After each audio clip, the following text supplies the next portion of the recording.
दोस्तों, आज के इस वीडियो का टॉपिक है कि जब बार बार आपके मन में किसी व्यक्ति का ख्याल आए तो उसे कैसे रोके। जब बार बार आपके मन में किसी एक ही व्यक्ति का ख्याल आने लगे और आप इसे अपने दिमाग से हटाने की बहुत कोशिश करते हैं फिर भी सफल नहीं हो पाते, तो यह एक उलझन भरी स्थिति बन जाती है। आप चाहते हैं कि इस इंसान का ख्याल मन में ना आए, पर दिल और दिमाग मानने को तैयार नहीं होते। लाख कोशिश के बावजूद इस स्थिति को आप संभाल नहीं पाते और इससे निकलना मुश्किल हो जाता है। इसके पीछे दो प्रमुख वजह होती हैं। पहला यह होता क्यों है कि बार बार किसी व्यक्ति का ख्याल हमारे मन में आता है, और दूसरा, इस स्थिति से कैसे बाहर निकला जाए। इस विषय पर मैंने पहले ही एक वीडियो बनाया है। अगर आपने वह वीडियो नहीं देखा है तो पहले उसे देख लें। आज के इस वीडियो में मैं अपनी सारी जानकारी, अपने अनुभव और जितने लोगों से मैंने बात की है उन सब का निचोड़ का सार आपके साथ शेयर करूंगा, ताकि यह आपको इस स्थिति से निकलने में मदद कर सके। क्योंकि यह स्थिति न केवल परेशान करती है बल्कि कई बार अवसाद और डिप्रेशन तक भी ले जा सकती है। इसीलिए इस वीडियो के जरिए मैं आपको कुछ ऐसे टिप्स दूंगा जो आपके लिए बेहद सहायक होंगे। सबसे पहले आपको इस बात को समझना होगा कि यादें आना स्वाभाविक है, खासकर जब आप किसी के साथ गहराई से जुड़े रहे हो। जितना आप इसे रोकने का प्रयास करेंगे, यह यादें और भी गहराई से आपके मन मस्तिष्क में घर कर लेंगी। इसलिए इनसे लड़ने के बजाय इन्हें स्वीकार करें और धीरे धीरे इनसे बाहर निकलने के तरीके सीखें। इस स्थिति से बचने की कोशिश करने के बजाय इसे एक स्वाभाविक अनुभव के रूप में ले। अगर आप किसी के साथ गहराई से जुड़े थे, उनकी कुछ आदतें या विशेष बातें आपके दिल के करीब थीं, तो उस व्यक्ति की यादें आना बिल्कुल स्वाभाविक है। इसे पहले स्वीकार करें। जो भावनाएं और विचार आपके मन में आ रहे हैं उन्हें महसूस करें। इन भावनाओं को दबाने के बजाय समझने की कोशिश करें। उस व्यक्ति के बारे में जो सोच आपके दिल में बैठी है उसे फील करें। ऐसा करने से आप उसे बेहतर समझ पाएंगे, और जब आप उसे समझते हैं तो उसे व्यक्त करना भी आसान हो जाएगा। इससे आपको कुछ राहत और सुकून मिलेगा, क्योंकि आपने इस स्थिति को स्वाभाविक रूप में स्वीकार किया है। इसके अलावा आपको यह भी समझना होगा कि यह भावनाएं कब और किन हालातों में आती हैं।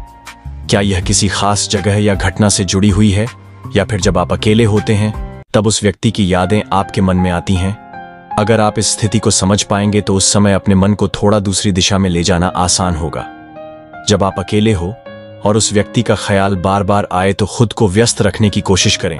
इससे बचने का एक अच्छा तरीका यह है कि आप अपनी हॉबीज को बढ़ाएं, जिनमें पेंटिंग, संगीत सुनना, गाना, तैराकी जैसी नई चीजें सीखने की कोशिश करें।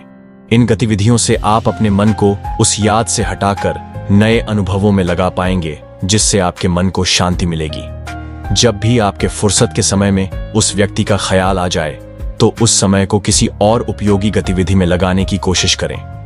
जब आप अपने मन को किसी और चीज में व्यस्त करेंगे तो यह खाली नहीं रहेगा और आप मानसिक रूप से शांत महसूस करेंगे। इस तरह से उस व्यक्ति का ख्याल धीरे धीरे कम होने लगेगा। सबसे पहले यह समझना जरूरी है कि उसके ख्याल विशेष रूप से किस समय या किन घटनाओं के दौरान आता है, जैसे कि कोई खास अवसर, कोई घटना, या जब आप अकेले होते हैं। दूसरी बात यह है कि आपको अपने आप को अन्य गतिविधियों में व्यस्त रखना होगा। जितना अधिक आप खुद को व्यस्त रखेंगे उतना ही उस व्यक्ति की यादों से दूरी बना पाएंगे। तीसरा महत्वपूर्ण कदम यह है कि उस व्यक्ति से जितनी दूरी बना सकें उतनी दूरी बनाएं। कई बार उनके दिए उपहार या चीजें आपके आसपास रहती हैं और आपको उनकी याद दिलाती है। ऐसे में उन चीजों को किसी ऐसी जगह रखें जहां आपकी नजरें ना पड़े। अगर आप उसे सोशल मीडिया पर फॉलो कर रहे हैं तो उसे अनफॉलो या ब्लॉक कर दें। जितना हो सके खुद को उन जगहों से भी दूर रखें जहां उनकी उपस्थिति संभव हो। इससे आपको मानसिक रूप से उससे दूर होने में मदद मिलेगी। Out of side out of mind का सिद्धांत यहां मददगार साबित होता है। चौथी सलाह यह है कि अपनी भावनाओं को किसी ऐसे व्यक्ति के साथ शेयर करें जो आपको समझ सके। यह आपके दोस्त या परिवार के सदस्य हो सकते हैं। ऐसे समय में परिवार और अच्छे दोस्त ही सहारा बनते हैं। उनके साथ अपनी भावनाएं बांटें, क्योंकि इस स्थिति से अकेले निकलना मुश्किल हो सकता है। अपने दोस्तों और परिवार के साथ ज्यादा समय बिताएं, नए लोगों से मिलें, नई दोस्ती करें और विभिन्न आयोजनों में जाएं। इससे आपका ध्यान बटेगा और आपकी भावनाएं भी हल्की होंगी। पांचवी और अंतिम सलाह जिसे मैंने अपने जीवन में अपनाया था वह है कि अपनी भावनाओं को लिखें। जब भी आपके मन में किसी के बारे में सोच जो दर्द और अकेलापन महसूस करें, उसे कागज पर उतारें। अपने विचारों और भावनाओं को शब्दों में व्यक्त करना सीखें। भले ही खुद के लिए एक तरह से उस दर्द से बाहर निकलने का सहारा बन सकता है। इस तरह से धीरे धीरे आपको राहत मिलेगी और एक नई ऊर्जा का अनुभव होगा। मैंने अपने विचारों और भावनाओं को पूरी ईमानदारी से शब्दों में उतारा। जब मैं लिखता था कि उस पल में क्या महसूस कर रहा हूं, कितनी तकलीफ है, कितना अकेलापन है, तो ऐसा लगता था जैसे मैंने अपने दर्द को उन पन्नों पर छोड़ दिया है। यह लिखने की प्रक्रिया मेरे लिए बेहद लाभकारी साबित हुई। उस समय जब मैं अपनी भावनाओं को शब्दों में बदलता था तो मेरी बेचैनी और उलझन भी धीरे धीरे कम हो जाती थी। ऐसा लगता था मानो मेरी कलम के साथ साथ मेरे विचार भी शांत हो रहे हैं। जब आपके मन की हलचल थोड़ी शांत हो जाए तो कुछ समय बाद उस डायरी को दोबारा पढ़ें।